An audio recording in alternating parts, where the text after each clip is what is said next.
What's good, YouTube? It's your boy, Blue Blood Sports TV, back at y'all with another one.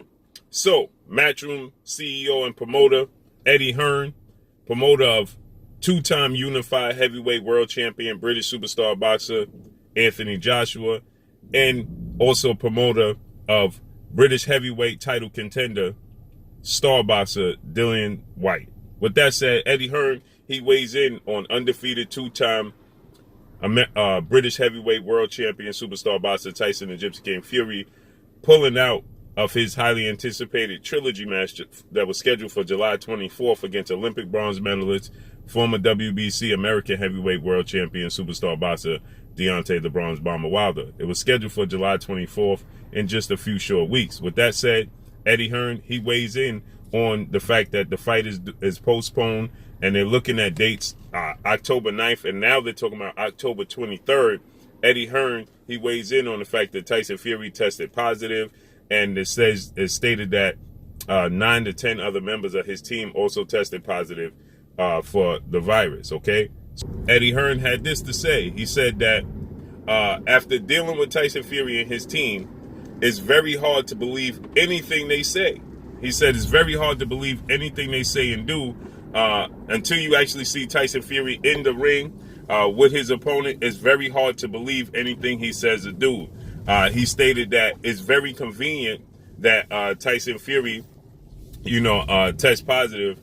He stated just the whole chain of events that took place and how it took place is very fishy, right? He stated that it's very, weird how it all unfolded. He says, not that I care personally about the fight itself. Obviously, his interest is his fighter, in Anthony Joshua and Dillian Whyte. So he says that, when you look at the way things unfolded, it's very fishy. So he stated that Tyson Fury, it was announced that a member of his team tested positive, and then he says Bob Arum, legendary promoter, top-ranked CEO and promoter of Tyson Fury, he stated that Bob Arum, he was initially stating that he was monitoring the situation and he was monitoring Tyson Fury's health. And he says Bob Arum and Top Rank, they announced on their website that the fight is going to continue as planned. He says, and then a half hour later, they announced that Tyson Fury himself has tested positive, right? He says that's really fishy. And it is, right? Because how did they say that they're monitoring it? That means they didn't know that Tyson Fury was one of the people prior to this leaking out that had tested positive.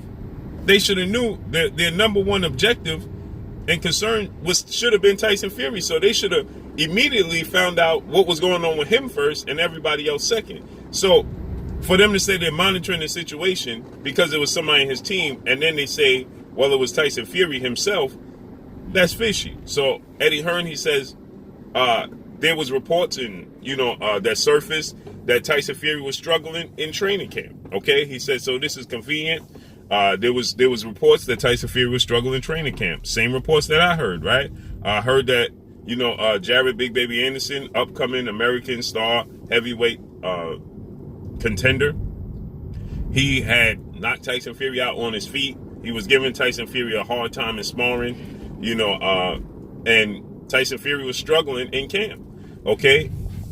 And miraculously, this comes out that now Tyson Fury, essentially, he needs more time. And like Eddie Hearn stated that when you look at things, he says it goes from 1 hour they're telling you they're monitoring Tyson Fury. He says then the next hour they're telling you it's Tyson Fury himself that tested positive. He said, and then the next hour they're telling you they have a postponement date of October. He says that's a weird date for a fight that's scheduled to take place July 24th, and now you're looking all the way to October to reschedule the fight. That's a long ways off to reschedule a fight. All the way in October, and initially it was stated that it was going to be October 9th. Now, the first reports came out stated that the fight was going to be postponed to September. Then it came out that the fight is going to be postponed to October. Then it was October 9th. Now it's being reported that it's going to be October 23rd. So that means it's going to be the end of October. Okay, that's a very long ways off. Okay, that's a complete 360, from July. So Eddie Hearn is saying, well, how did they come up with the date of October? Seems like they were buying time for Tyson Fury. This is what I stated. I thought from the very beginning that this was a ploy on their part to buy time for Tyson Fury, because Tyson Fury is not ready. We saw that his father, Big John Fury, he had stated that his son was focused on facing off against fellow countrymen and Anthony Joshua, and he wasn't focused on fighting Deontay Wilder. And John Fury, he stated that he wanted his son essentially to vacate the belt and pull out the fight with Deontay Wilder. Well, we know that can't be the case, because the judge in the arbitration ruled that he has to face Deontay Wilder. It's not a point of him vacating the title. It's not about the belt. It's about that he put his signature, his John Hancock, his he confirmed himself, right? He agreed, that he would do the trilogy match. So it's not about the belt. It's about him fulfilling his obligation. Him, the fact that if this was Deontay Wilder, he would have wanted Deontay Wilder to fulfill his obligation. So it's about Tyson Fury actually fighting Deontay Wilder. He cannot vacate the belt and just move on. Okay, he can't vacate the belt and just say, well, I'll fight Anthony Joshua without the belt. No, it doesn't work that way. He has to face Deontay Wilder or retire, is what the judge ruled. Okay, and so Eddie Hearn is saying you can't believe anything that you hear from Tyson Fury and his team. Not to mention, he says that Eddie Hearn says that he believes that the ticket sales may not have been doing very well as well.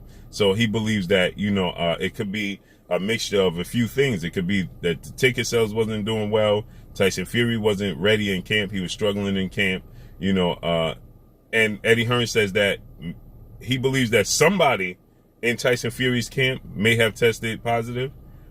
But he says that, it's a possibility that somebody in his camp may have tested positive, but not necessarily Tyson Fury.